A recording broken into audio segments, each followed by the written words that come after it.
Decir que este es solo un manga de piratas es quedarse corto. En más de 20 años, One Piece pasó de ser la obra de un solo hombre a convertirse en una de las franquicias más grandes del entretenimiento. Y como suele pasar cuando algo así domina la cultura popular, Hollywood no tardó en aparecer. Pero lo que desde afuera parecía una adaptación soñada, por dentro se vivió como un naufragio. La historia que les vamos a contar es muy distinta a las que conocemos. Está marcada por rodajes cancelados, guiones rechazados, escenas enteras descartadas y un creador que nunca confió del todo en sus aliados. Sea fan del anime o no, deja tu like, levemos ancla y zarpemos. Hoy vamos a descubrir la verdadera historia detrás de la adaptación de One Piece.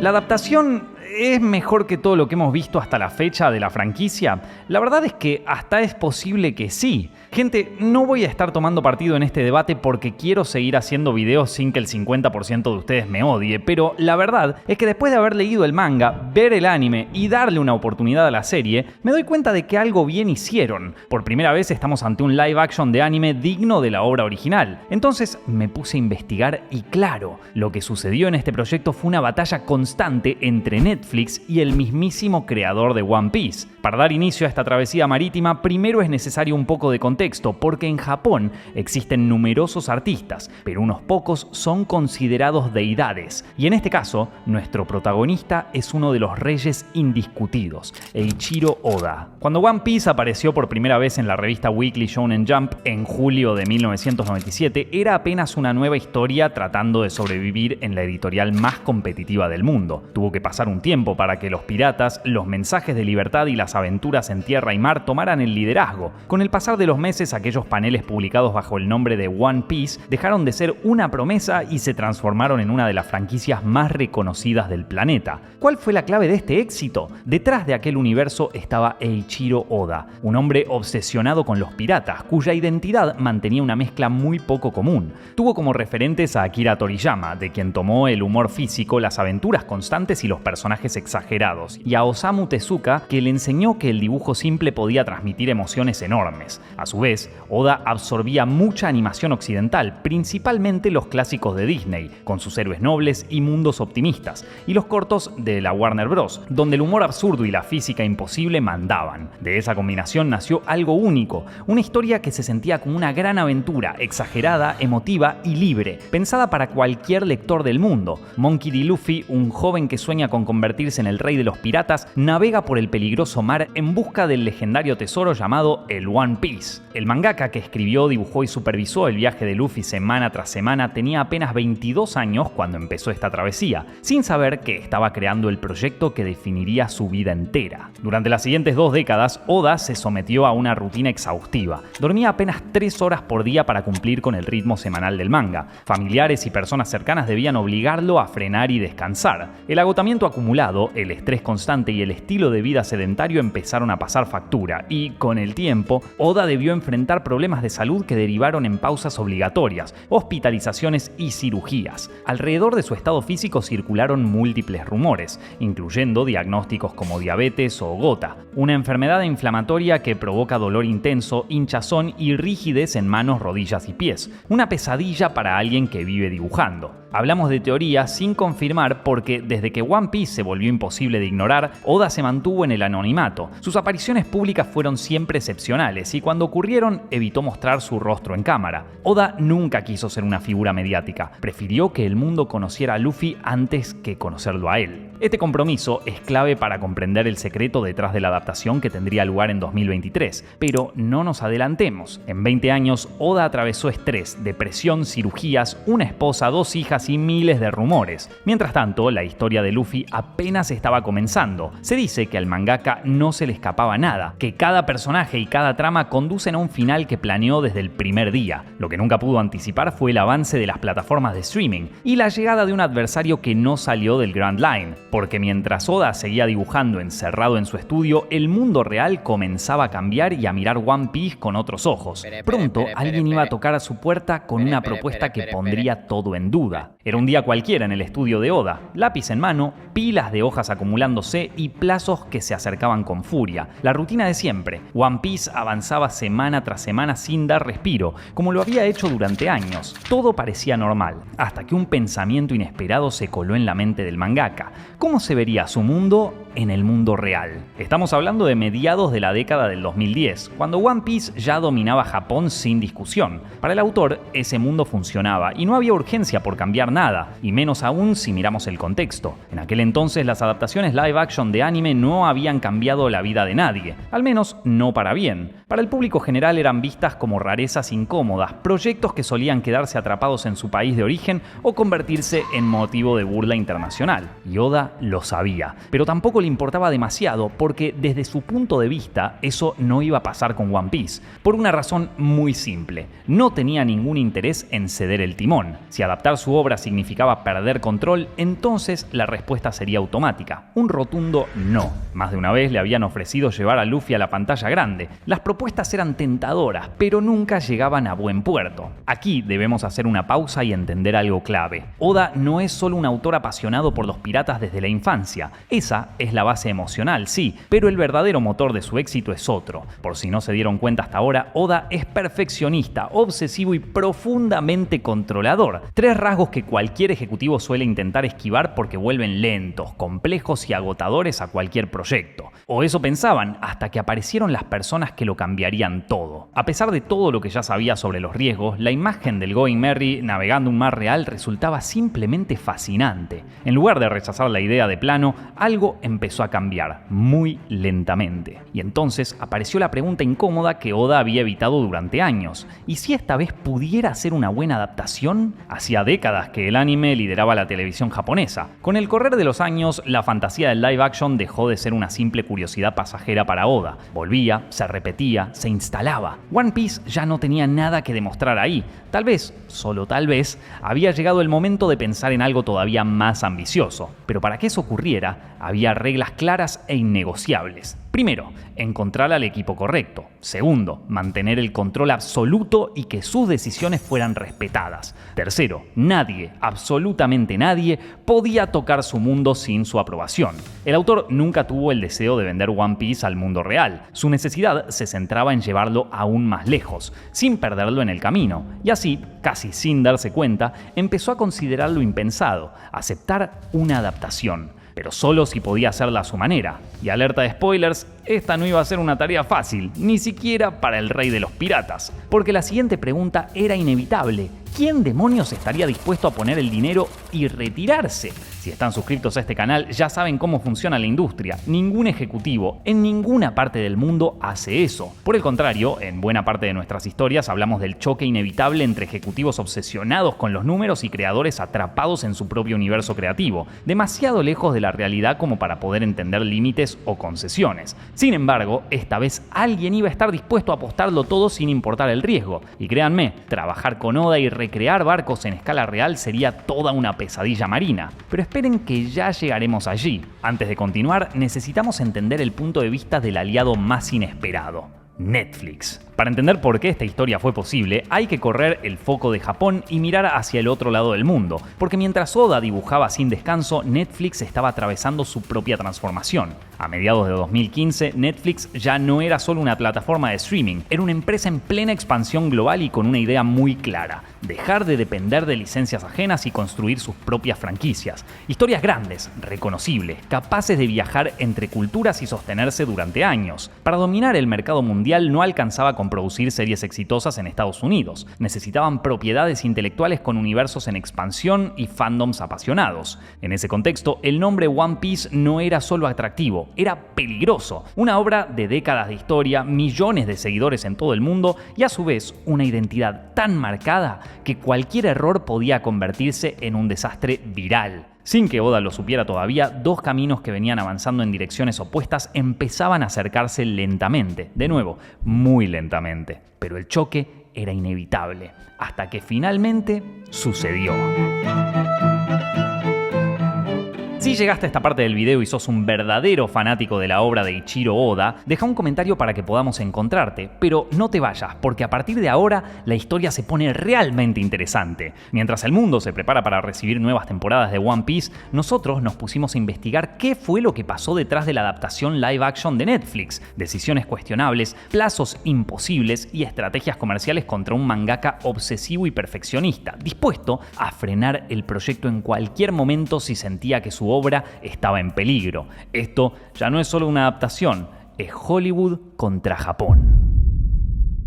Desde el punto de vista de Netflix, One Piece no era solo una serie potencial, era algo mucho más grande, una apuesta estratégica. Si funcionaba, no era solo una serie exitosa, podía convertirse en una de las columnas vertebrales de la plataforma en cuanto al mundo del anime, que ya tenía fuerte competencia con plataformas como Crunchyroll. El problema, claro, era evidente. One Piece no era una propiedad cualquiera, era una obra viva, con reglas propias, con una identidad visual exagerada y un tono que parecía imposible de traducir al mundo real sin romperse en el intento.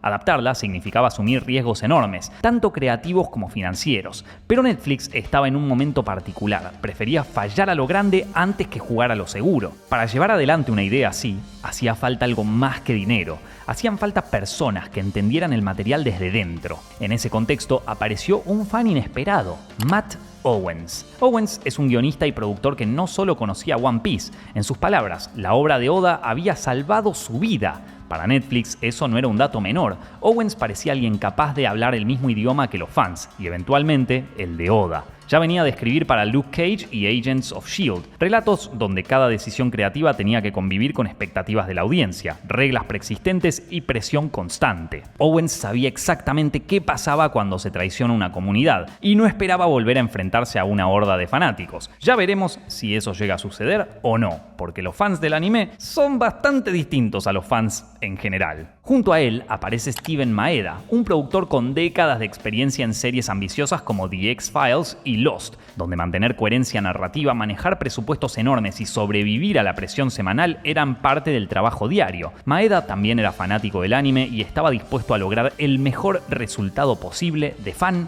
a fan. Así empezó a tomar forma un producto capaz de convencer a dos públicos al mismo tiempo, a quienes nunca habían visto un solo episodio del anime y a los fans que llevaban décadas protegiendo la obra como un tesoro. Pero había un último obstáculo, el más importante. Nada de esto podía avanzar sin la aprobación de una sola persona, y convencerlo no iba a ser sencillo, porque si algo estaba claro desde el inicio era esto: si Oda no confiaba, el proyecto no existía. Y Oda no confiaba en nadie. Con la idea sobre la mesa, llegó el momento más delicado de todos: el encuentro entre dos mundos que históricamente nunca se entendieron. El primer punto de contacto fue como un juego de ajedrez. Cuando el proyecto empezó a tomar forma, Oda no se involucró con entusiasmo. Por el contrario, si bien el autor quería hacer un live action, sabía con quiénes estaba lidiando y mostró una cautela extrema. Owens y Maeda se pusieron en contacto con él y le imploraron que confiara en ellos, que este proyecto sería diferente a todas las propuestas que ya habían pasado por su escritorio.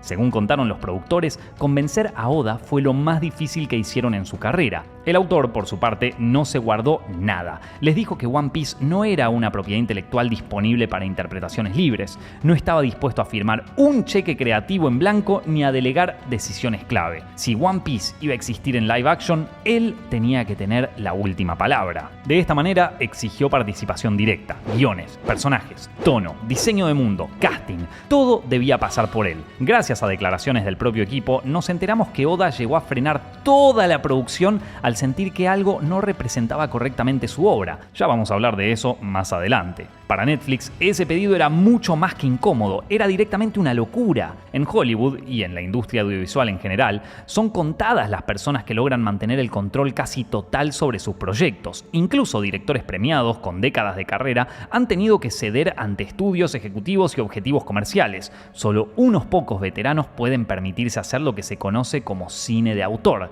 lejos de métricas, lejos de algoritmos y lejos de hojas de cálculo. Lo que Oda estaba pidiendo iba en sentido sentido contrario al funcionamiento del mundo, control creativo real, derecho a frenar decisiones, capacidad de cancelar el proyecto si algo no lo convencía. Y estamos hablando de una discusión que tuvo lugar hace 10 años, cuando el anime todavía no ocupaba el lugar central que tiene hoy en la cultura global. Para muchos ejecutivos, One Piece no era una apuesta segura, era un fenómeno enorme, pero difícil de traducir, caro y potencialmente ridículo en acción real. Algunos dentro de Netflix veían el riesgo con claridad y no querían cargar con ese peso ni con ese gasto. De pronto, la serie pendía de un hilo. Aceptar las condiciones de Oda significaba algo muy concreto: tiempos más largos, costos más altos y una pérdida de control que ningún estudio aceptaba con facilidad. Era poner millones de dólares en manos de un mangaka japonés obsesivo, famoso por no ceder ni un centímetro. Desde una lógica puramente ejecutiva era una pesadilla. Pero había un problema, uno enorme. Sin Oda, el proyecto no existía.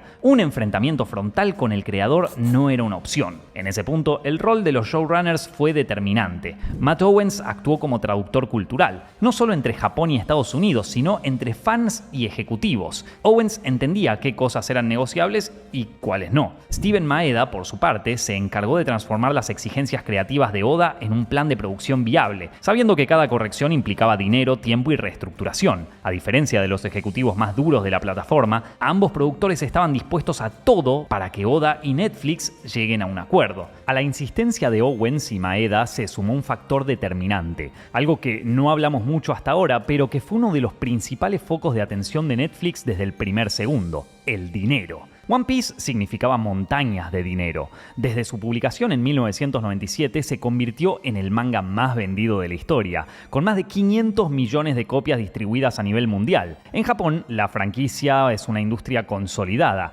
Entre 2015 y 2020 funcionó el Tokyo One Piece Tower, un parque temático oficial ubicado adentro de la Torre de Tokio, uno de los puntos turísticos más visitados del país. A eso se suma su presencia en el Universal Studios Japan, con espectáculos en vivo, atracciones y eventos especiales que convocan a millones de personas cada temporada. Todo esto convive con colaboraciones comerciales constantes y una red de tiendas oficiales Mugiwara Store distribuidas por todo el país nipón, dedicadas exclusivamente al merchandising del anime. El impacto económico, turístico y comercial era imposible de negar. En un balance, los ejecutivos podrían tolerar a Oda lo que fuese necesario para obtener aquel tesoro pirata. Entonces, Netflix toma la decisión más arriesgada de toda esta historia. En lugar de forzar el proyecto, cedieron, aceptaron trabajar bajo las reglas de Oda y darle un nivel de control creativo inédito para una producción de este tamaño. Para demostrar que no se trataba solo de palabras, hicieron algo más. Aprobaron el presupuesto más alto que la plataforma había asignado hasta el momento: $140 millones.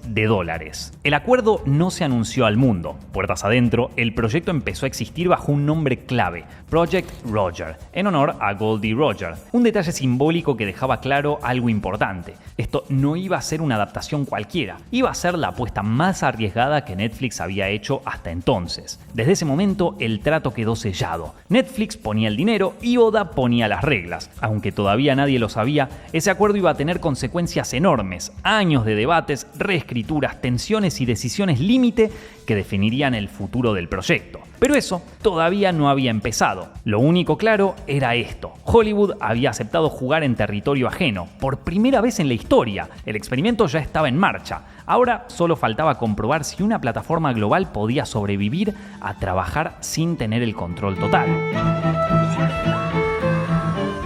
Hasta ahora, la historia se centró en algunos ejes claves: negociación, control creativo, contratos, presupuestos y condiciones imposibles. Pero a partir de este momento empieza lo verdaderamente difícil, porque aceptar el proyecto era solo el primer paso. El verdadero desafío era hacerlo realidad. ¿Cómo se adapta un anime con más de 1000 episodios sin tener 1000 temporadas? ¿Qué se queda fuera y qué entra? ¿Cómo se traslada un mundo exagerado, colorido y absurdo al mundo real sin que se convierta en una parodia? Este es el punto donde la teoría choca contra la práctica, donde directores y guionistas conocen la pesadilla de trabajar con Oda, mientras el propio One Piece se enfrenta a su mayor enemigo hasta el momento: los límites de la realidad. La producción ya había iniciado oficialmente y era el momento de enfrentarse a la pregunta inevitable. ¿Cómo se adapta algo así? Basta con ver un solo episodio de One Piece para entender el desafío. Personajes con proporciones imposibles, expresiones exageradas, poderes absurdos, islas surrealistas y un tono que salta de la comedia al drama en un segundo. Si querían lograr una adaptación en acción real,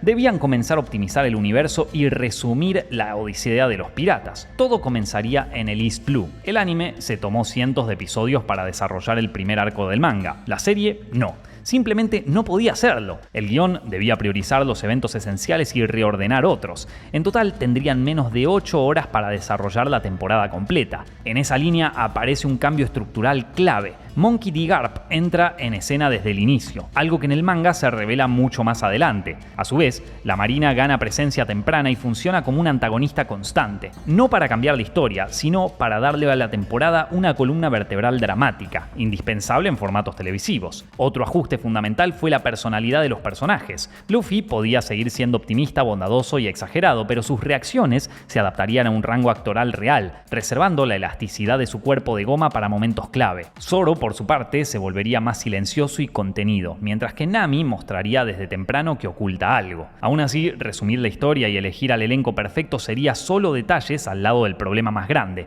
el apartado visual. Como ya adelantamos, Oda no estaba dispuesto a sacrificar su sueño de ver el Going Merry en la vida real. La fantasía no podía esconderse detrás de pantallas verdes. Esas decisiones y sus consecuencias las veremos en un ratito. Llegados a este punto, apareció otro detalle imposible de ignorar. No podían hacerlo solos. Oda lideraría el barco junto a Owens y Maeda, pero para enfrentar lo que se venía era imprescindible que el resto de los tripulantes de este barco aparecieran ya. Los productores de Netflix iniciaron la búsqueda con desesperación. Debían encontrar profesionales de la industria con experiencia en crear grandes mundos, que sepan tratar con franquicias millonarias y que estén disponibles y dispuestos a trabajar con un japonés obsesivo, controlador y perfeccionista. ¿Quién sería el héroe ahora? Podríamos hablar de uno solo, pero no, tuvieron que ser varios. Para adaptarse a todas las necesidades y objetivos de esta producción, Netflix le presentó a Oda un plantel de directores creativos que estaban dispuestos a dejarlo todo para triunfar en alta mar. Conozcámoslos. Mark Jobst. Con experiencia en series de gran escala como Daredevil y The Witcher,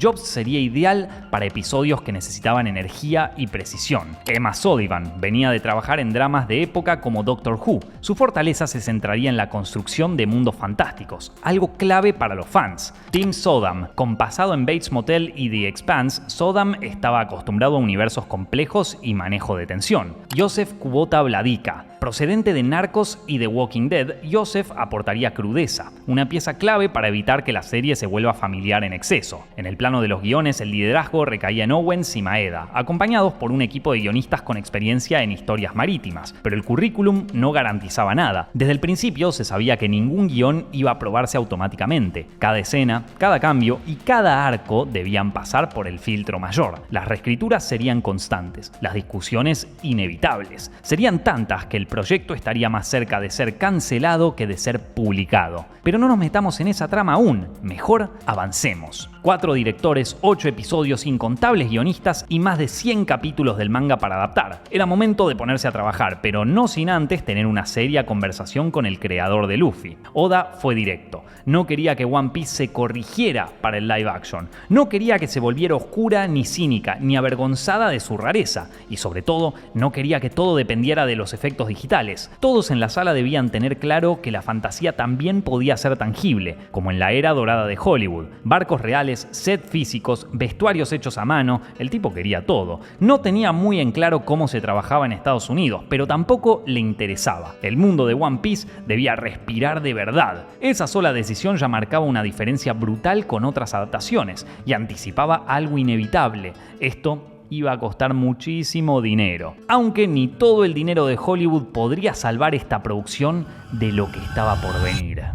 Con los nuevos guiones avanzando y el mundo de One Piece empezando a tomar forma, llegó el momento irreversible, porque los sets se pueden rehacer y las escenas se pueden reescribir, pero un mal casting condena una serie desde el primer plano. La búsqueda fue larga y global. No se trataba de encontrar copias humanas del anime, sino algo mucho más difícil, personas capaces de sostener el espíritu de los protagonistas en el mundo real, energía, química y carisma. El parecido físico era secundario, lo que importaba era que frente a cámara One Piece siguiera siendo One Piece. El mayor problema tenía nombre propio: Monkey D. Luffy. Luffy no es un personaje tradicional, no lidera por fuerza ni por inteligencia, sino por convicción pura. Su optimismo roza lo absurdo. Encontrar a alguien que pudiera transmitir eso sin caer en la caricatura parecía imposible, hasta que apareció Iñaki Godoy. Su audición fue distinta. No intentó imitar al personaje, lo entendió. Según el propio equipo, su prueba fue una de las pocas que logró algo clave: hacer que Luffy pareciera real. Oda vio el material y dio el visto bueno personalmente. Ese fue el primer gran alivio del proyecto.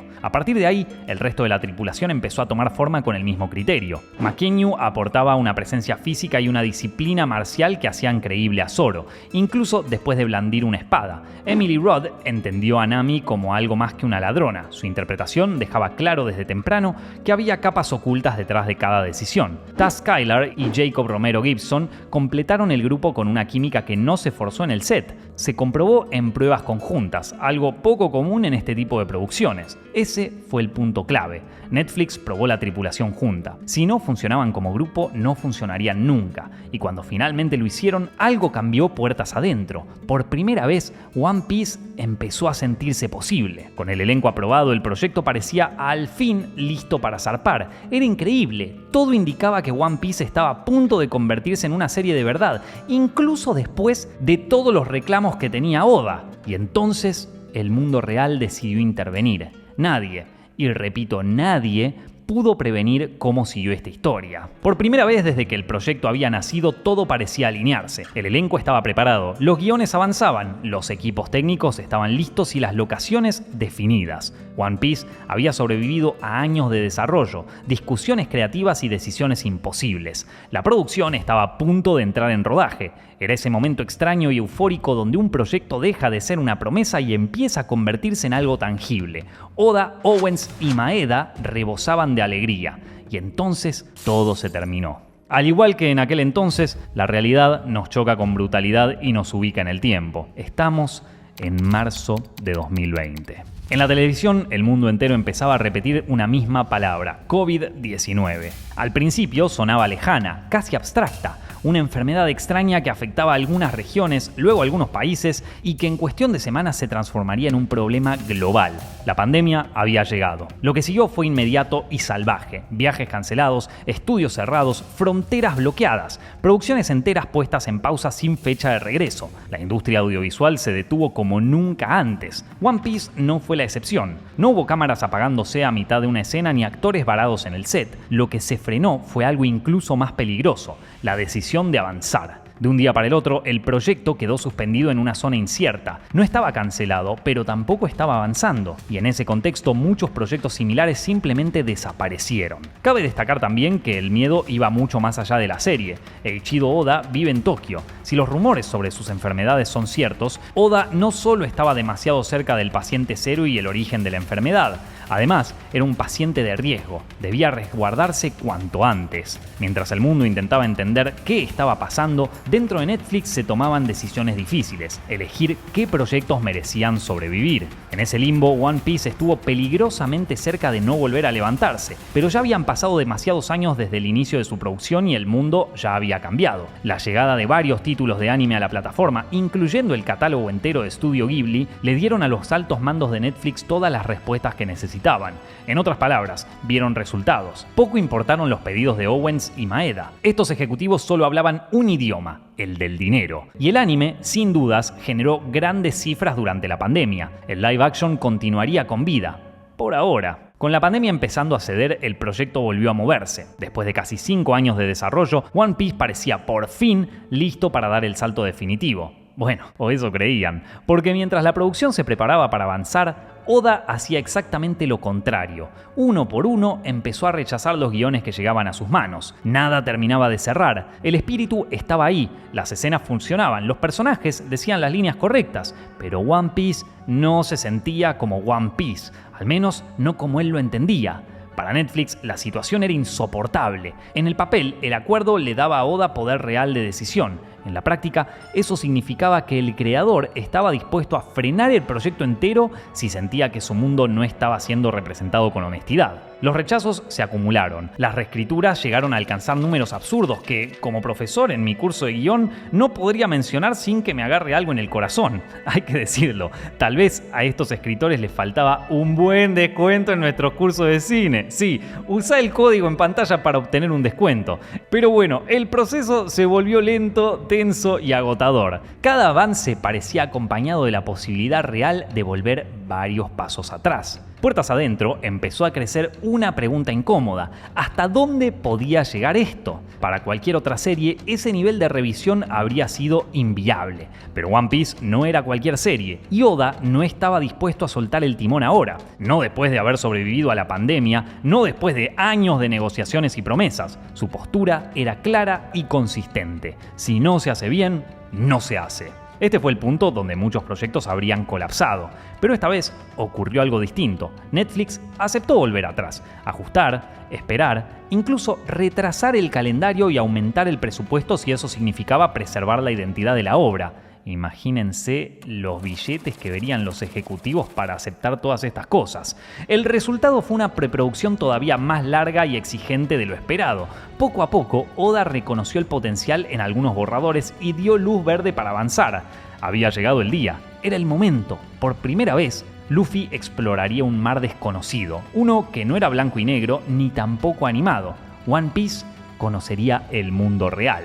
Cuando el rodaje finalmente comenzó, quedó claro que One Piece no iba a parecerse a ninguna otra producción de Netflix. La decisión más simbólica y también la más costosa fue cumplir el deseo de Oda. Los barcos serían reales. El Going Merry se construyó a escala completa, con cubierta, interiores y detalles funcionales, pensado para que los actores pudieran habitarlo. El Baratie, por su parte, fue elevado desde cero como un restaurante flotante inspirado en un galeón español, incluyendo su proa extravagante tomada directamente del manga. Para hacerlo posible, Netflix confió en un equipo que ya sabía cómo trabajar con madera, agua y viento. Gran parte del staff técnico venía de Black Sails, una serie famosa por su realismo marítimo. Esa experiencia permitió ir más allá, no solo recrear barcos creíbles, sino adaptarlos a un universo mucho más colorido y exagerado. Además, pudieron reciclar y ahorrar en materiales. En el área de utilería, el trabajo artesanal se volvió una obsesión. Las espadas, desde la de Zoro hasta la de Mihawk, se fabricaron en fibra de carbono liviana, con empuñaduras de espuma para permitir movimientos rápidos y seguros. El coordinador Franz Philhaus trabajó junto al maestro espadachín Koji Kawamoto para diseñar coreografías que Mackenio aprendió en cuestión de horas, combinando cables y combate real. El vestuario siguió la misma lógica. El chaleco rojo de Luffy fue zurcido a mano para parecer usado, mientras se confeccionaban más de 45 sombreros de paja, importando el material desde Panamá y envejeciendo cada uno en distintos niveles. La diseñadora Diana Cilliers utilizó textiles poco convencionales, desde colchas acolchadas hasta alfombras tejidas y cueros italianos para lograr una identidad propia en cada traje. La escala del rodaje fue tan grande que trascendió la serie. En Sudáfrica, donde se filmó la mayor parte, el set recibió la visita del presidente del país, que describió a One Piece como la producción más ambiciosa jamás filmada en el continente. Clima impredecible, escenas en el agua, peleas constantes y jornadas agotadoras definieron un rodaje caótico y sorprendentemente acorde al espíritu pirata de la historia. Todo esto tenía un precio. La primera temporada se convirtió en una de las más caras de Netflix, pero ese dinero no se fue en explosiones digitales. Se invirtió en madera, tela, metal y tiempo, en construir un mundo que los actores pudieran tocar y los fans pudieran creer. Por su parte, Oda supervisó el proyecto desde Japón, recibiendo guiones, storyboards, escenas grabadas y cortes preliminares. Y cuando algo no funcionaba, lo decía sin rodeos. Aunque no estuvo físicamente en el set de Sudáfrica, su presencia fue constante. Su relación con los directores no fue cómoda. Si una escena no transmitía aventura o si un personaje no se sentía fiel a su escena, había que volver atrás, sin discusiones. A Oda no le importaban los egos, solo le importaba su historia. Con el elenco, el vínculo fue más emocional de lo esperado. Iñaki Godoy explicó en entrevistas que Oda nunca les pidió copiar gestos, caras o movimientos del anime. Lo que pedía era entender la energía del personaje. Según contó, no quería que hiciera a Luffy como un dibujo. Quería que se sintiera libre, contagioso, alguien que inspire a otros a seguirlo. En paralelo, Mackenio contó que Oda fue muy claro con Zoro. A diferencia del anime, el autor no pretendía que el Zoro de la vida real pudiese controlar 3 espadas a la vez. Solo le importaba una cosa: cosa: la presencia y la actitud del personaje. Al final, Oda no dirigió escenas ni corrigió actuaciones. Hizo algo mucho más incómodo. Obligó a todos a preguntarse si lo que estaban haciendo merecía existir dentro del mundo de One Piece. Cuando las cámaras se apagaron, el equipo respiró con alivio. Habían sobrevivido a Oda y al mar extranjero. One Piece ya no era una promesa, era real. Tan real como el resto de los live action de anime que habían fracasado. Después de arriesgar tanto, quedaba una sola pregunta por responder: ¿qué iba a pasar cuando el público lo viera por primera vez? Con el rodaje terminado, la postproducción se convirtió en otro campo de batalla. Edición, sonido, música y efectos visuales avanzaban en paralelo, con una consigna clara: no traicionar lo que se había filmado en el mundo real. La tentación de arreglar escenas con CGI estaba siempre presente, pero se usó con cuidado extremo. El objetivo era reforzar la fantasía sin borrar el trabajo artesanal que había costado millones de dólares y meses de esfuerzo. En este punto, Oda volvió a ocupar un rol central. Desde Japón recibió versiones completas de episodios y no dudó en frenar el proceso cuando algo no funcionaba. Hubo rechazos directos, pedidos de cambios de montaje y ajustes de tono. La serie ya no estaba en peligro por falta de ambición, sino por exceso de cuidado. En paralelo, el miedo crecía. Puertas adentro, nadie tenía certezas. El historial del género era desolador. Las adaptaciones live action de anime cargaban con una reputación casi imposible de revertir. Los fans estaban listos para destrozarla al primer error. Los críticos esperaban otro caso de estudio sobre cómo no adaptar una obra querida.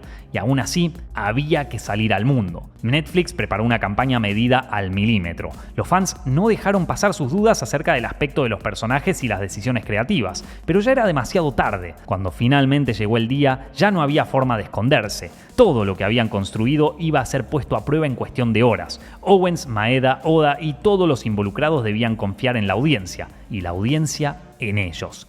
Lo que ocurrió después, nadie lo vio venir. Durante años, las adaptaciones live action de anime compartieron el mismo destino: desconfianza, burlas y olvido rápido. One Piece llegaba al estreno cargado con ese peso histórico, con un fandom atento a cada error y una industria esperando el tropiezo. Nada estaba garantizado. Y aún así, cuando One Piece finalmente llegó a la pantalla el 31 de agosto de 2023, algo cambió. Las críticas fueron positivas, las métricas acompañaron. Ocurrió lo impensado. Los fans no la rechazaron. Al contrario, muchos empezaron a decir exactamente lo mismo. Esto no se parece a ninguna adaptación live action que hayamos visto antes. El impacto fue inmediato. La serie se posicionó entre lo más visto a nivel global. Generó un debate que atrajo mejores resultados y conoció a un público nuevo que jamás había tocado el anime. Contra todo pronóstico, One Piece se convirtió en un caso de éxito. Un raro ejemplo de cómo una obra japonesa podía trasladarse al live action occidental sin perder su identidad. El gesto final llegó desde Japón. Oda publicó una carta celebrando el resultado,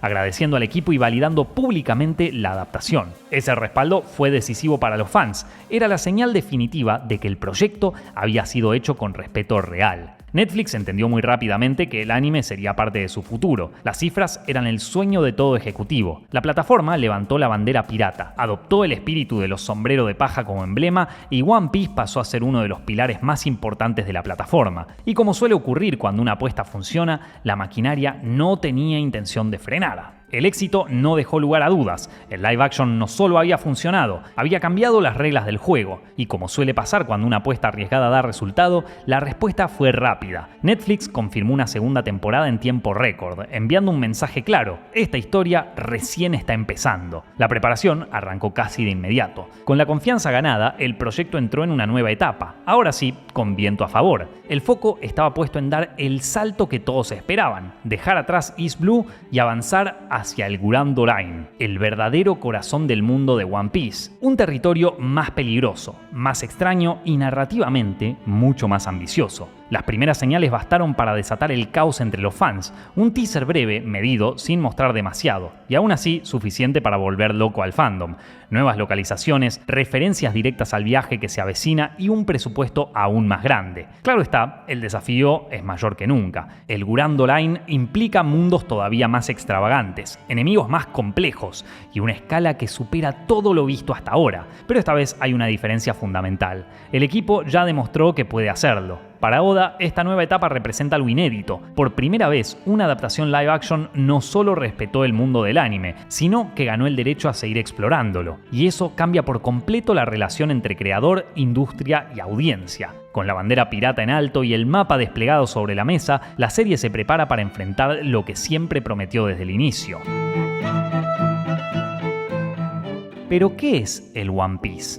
El One Piece es básicamente los amigos que hicimos en el trayecto. No, mentira, les pido disculpas. Ahora sí, en 1997 el mundo era otro. Internet no dictaba tendencias, el anime todavía era un nicho fuera de Japón y Eiichiro Oda era un joven autor que se encerraba a dibujar cada semana empujado por los plazos imposibles, estrés constante y una presión que no daba tregua. One Piece nació ahí, en un sistema que exigía producir sin parar, donde la creatividad convivía con la ansiedad y la salud quedaba mayormente en segundo plano. Casi 30 años después, el escenario cambió por completo. One Piece se convirtió en un fenómeno global. El anime dominó la conversación cultural y por primera vez un live action de anime no solo funcionó, sino que fue respetado. El mundo, que alguna vez parecía inadaptable, encontró una nueva forma de existir sin traicionarse, y al mismo tiempo, el propio Oda tomó una decisión histórica: bajar el ritmo, cerrar una etapa y adaptar su obra a una rutina más humana. El cambio no fue solo industrial, fue emocional. Durante años, el fandom fue visto como tóxico, implacable, incapaz de aceptar pausas o decisiones difíciles. Pero el presente es distinto. Los seguidores del sombrero de paja entendieron, respetaron la decisión de Oda e incluso la celebraron, porque proteger la obra también significa proteger a quien la crea. Y entonces la pregunta inevitable aparece: ¿qué es el One Piece? Tal vez no sea un tesoro material, tal vez no sea una respuesta concreta escondida en una isla lejana, tal vez el One Piece sea el viaje mismo, la libertad de contar una historia sin destruirse en el intento, la posibilidad de cambiar el mundo sin perder la libertad, el punto exacto donde la ambición se convierte en el verdadero legado. Mientras los fans esperan descubrir qué es el One Piece que Oda escondió durante décadas, el autor responde como siempre supo hacerlo, con nuevas sorpresas, nuevos caminos y la promesa de que esta historia todavía no terminó. Y como en toda gran aventura, lo más importante nunca es el destino final, es todo lo que pasa en el camino. Al final, todo depende de quién encuentre el One Piece. ¿Cuántas veces escuchaste hablar sobre el anime perfecto? Las opiniones pueden variar, pero si hay algo que les aseguro es que nadie se imaginó el vertiginoso éxito de